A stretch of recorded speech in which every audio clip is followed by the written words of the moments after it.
Israel Iran tension अभी खत्म नहीं हुई है, शायद वो अनसर्टेन है।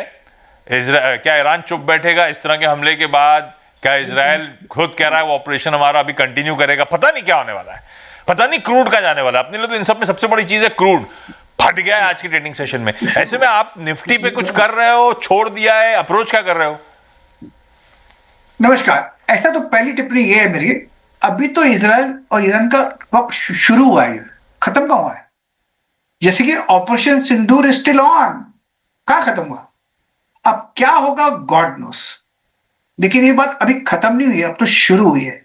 अगर जो बात शुरू हुई है तो स्ट्रेंथ नहीं होनी चाहिए, मार्केट में थोड़ा फटीग होना चाहिए। यस, ये बताता हूं, ये फटीग कुछ नजर आ रहा था। अब मुझे लगता है कि ये कुछ काफी समय से चल रहा था कि करेंगे अटैक, करेंगे अटैक, करेंगे अटैक, हो गया। अब इट्स अ लॉन्ग जर्नी। इस ये तो नहीं कि हमने 3 दिन में खत्म किया, 90 आवर्स में, वो तो ही खत्म करेंगे ना। तो ये चलता रहेगा। तो ये अपमूव डिफिकल्ट है, इसमें कॉशियस होना चाहिए। अपमूव में बाय एग्रेसिव नहीं करना चाहिए। हाँ, जब अपमूव मिलता है उसमें थोड़ा थकान सी आए तब जाके बेचो, क्योंकि मार्केट नीचे आना चाहिए। अगर नीचे नहीं आया तो साइडवेज रहे, लेकिन ऊपर जाना थोड़ा मुश्किल। इस बात को थोड़ा ध्यान में रखना चाहिए। बस एक चीज नजर रखिएगा, ये तो ठीक है, बिल्कुल सही कह रहे हैं आप। क्रूड जो है ना 78 79 पे चला गया था, वो भी अब धीरे धीरे करके कूल ऑफ हो रहा है, ऐसा कहिए। वो सब पैनिक रिएक्शन था। क्रूड इंचअप है अभी भी 73 74 पे भाई साहब, लेकिन दिन में शुरू में जब हम इतने गैप डाउन में खुले थे उस समय क्रूड 78 79 पे चला गया था, 80 की दहलीज पे खड़ा हुआ था। तो थोड़ा सा ये सब थोड़ा बहुत एकदम से नीजर्क से कह लीजिए, थोड़ा सा रैशनल होते हुए। पर हाँ, कंसर्न्स अभी भी वे कर रहे हैं। मेरे पास सर बिरला सॉफ्ट है 500 शेयर्स, 535 रुपए की एवरेज पे। सर मुझे ये क्या करना चाहिए इस चीज के बारे में? थोड़ा मुझे ये सचिन जी, ये बिरला सॉफ्ट लिया लंबी अवधि का सोच के था या कुछ मामला फंस गया जब चल रहा था तब ले लिया था? ये सर जब चल रहा था सर सब ले लिया था। अभी 1-1.5 साल में सर इसको 1 साल होल्ड कर सकता हूँ वैसे। राजा जी, ये वो स्टॉक था जब बीच में एक बार आईटी में बाउंस बैक आया था, तो सबसे तगड़ा इसने रिकवरी, सबसे ज्यादा पिटा था। तो वो स्प्रिंग एक्शन जो आप कहते हो, स्प्रिंग एक्शन तगड़ा था। अब बिरला सॉफ्ट मायूस कर रहा है, उस ट्रेड में फंस गए अपन। अब तो 125 रुपए का पर शेयर लॉस हो रहा है, क्या करूं? पिटा भी क्या पिटा, 900 से 300, 350 के करीब, इतना पिटा, नियरली 1/3 हो गए। अब यहां से लगता है जो 3 महीने से हम देख रहे हैं थोड़ा एक होल्ड कर रहा है, शायद पिटना बंद हुआ है, लेकिन वर्ल्ड का भरोसा नहीं।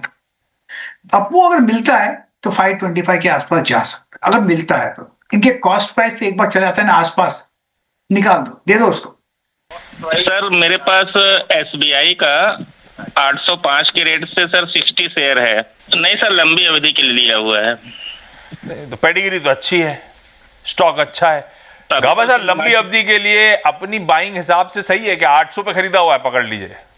लंबी अवधि के लिए तो जितने में भी लिया है होल्ड करो, बढ़िया स्टॉक है, बेस्ट पीएसयू बैंक।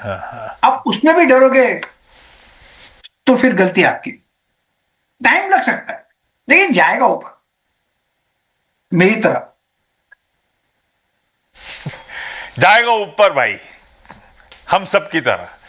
होल्ड करें एसबीआई, कोई दिक्कत नहीं है, अच्छी चीज चुनिए, लंबी अवधि के लिए हिम्मत रखें। सबसे अच्छा सरकारी बैंक आपने रखा है अपने पास। स्विच करके बजाज हाउसिंग में घुस जाना सही रहेगा क्या? देखो, सबसे पहले बीएल तो मैंने आज रिकमेंड किया, वॉर फ्रेंडली स्टॉक। हाँ, मुझे याद, यस।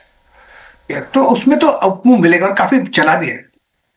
और केईआर का पहले बजाज हाउसिंग फाइनेंस दिखा दूं, क्योंकि दिक्कत होती है निकालने में इसको। इसका रिसेंट लिस्टिंग हुआ था करीब 160 के आसपास, वहीं पर तो ऊपर चला गया, फिर नीचे आया। जिसने उसके बाद खरीदा दुखी है बेचारे।